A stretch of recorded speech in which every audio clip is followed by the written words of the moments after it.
இதெல்லாம் நடக்கும்போது ஏன் இங்கே மட்டும் இங்கே நடந்திருக்குன்னு எனக்கு ஒரு சந்தேகமாக இருக்கிறது. ஏன் இங்கே இவ்வளோ பேர் மக்கள் இருக்கிற இடத்துல இவ்வளோ அவசரம் நடந்திருக்கு. காலையிலேருந்து நீங்கள் சொல்கிற மாதிரி காலையிலேருந்து மக்கள் இருக்க தான் செய்கிறாங்க. பசி தண்ணி இல்லையா அது இல்லைன்னு சொல்கிறீங்க.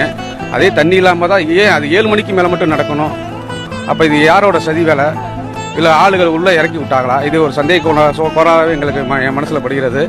இது விஜய் அண்ணா அவர்கள் இது வெளியே அவரோட இன்னமும் இப்போ இறந்ததுக்கு எத்தனை 39. விஜய் அண்ணா இங்கே அவர் இல்லைன்னு சொல்லி நீங்கள் சில பேர் கேள்வி கேட்குறீங்க. அவர் இருந்திருந்தாருன்னா அவர் 40 ஆயிருப்பார். நான் அந்த இடத்துல சொல்கிறேன். ஏன்னா அவர் இல்லாதது நல்லது தான். அந்த இடத்துல இல்லாதது அவர் இருந்திருந்தாருன்னா இன்னும் பிரச்சனைகள் அதிகமாக தான் இருந்திருக்கும். அவர் போனது ஒரு நல்ல விஷயம். அவர் இருந்திருந்தாருன்னா அவருக்கும் இந்த சம்பவம் நடந்திருக்கும். இருட்டில் கரண்ட்டை கட் பண்ணுறாங்கல்ல. ஏன்னா ஒரு நல்லது செய்த ஒரு மனிதனை மக்களை கொடுத்து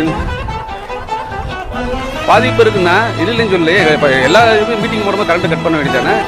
எல்லா மீட்டிங்கும் போது கரண்ட்டு கட் பண்ண வேண்டியதானே? ஏன் கரண்ட்டை கட் பண்ணுறீங்க? நான் அதைத்தான் கேட்குறேன். ஒரு இடம் எல்லா இடத்துலையும் மீட்டிங் போடுறாருக்கு. எல்லா கட்சிகளுக்கும் ஒரு இடம் கொடுக்குறீங்க. இடைஞ்சலான இருக்குது. ஏன் விஜய் அவர்கள் தலைவர்கள் மட்டும் அப்படி கொடுக்குறீங்க இடத்த? அவர் என்ன அவர் பொதுவான இடத்துல தானே கோரிக்கை வைக்கிறாரு, இடங்களுக்கு இடம் கொடுங்கன்னு ஒரு மீட்டிங் வைக்கிறீங்கன்னு. அந்த சந்து பொந்தல் எல்லாம் மீட்டிங் வச்சு இன்னைக்கு எவ்வளோ பெரிய மக்கள் இறந்துருக்கிறாங்க. இதுக்கு யார் காரணம்? கவர்மெண்ட்டு தான் காரணம். கவர்மெண்டோட அசாரத்தை தான் காரணம். இது ஒரு சூழ்ச்சினால தான் இது காரணம். இது உங்கள் மோட்டிவ் எங்கே அவர் வளர்ந்து வந்துடுவாரோ இதை இப்படி மக்களை பலி பண்ணுறீங்களே, இது நியாயமா? இது எத்தனை குழந்தைங்க இறந்துருக்கு. தலைவர் என்னென்ன பண்ணார்?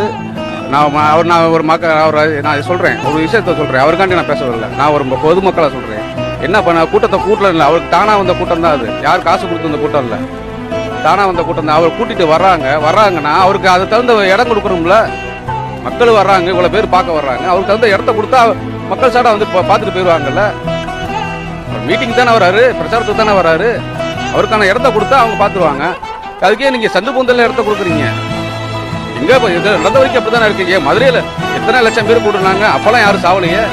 ஏன் இங்கே மட்டும் இறந்தாங்க? கரூரில் மட்டும். உண்மையா இல்லையா? அது எத்தனை லட்சம் பேர்? 10 லட்சம் பேருக்கு மேலே மதுரையில் போனாங்க. மாநாட்டில் வீரபாண்டியில் கூட்டுனாங்க. அப்போல்லாம் யாரும் இறந்து போல. இங்கே மட்டும் ஏன் இறந்து போனாங்க? அப்போ இங்கே என்ன நடக்குதுங்க கரூரில்?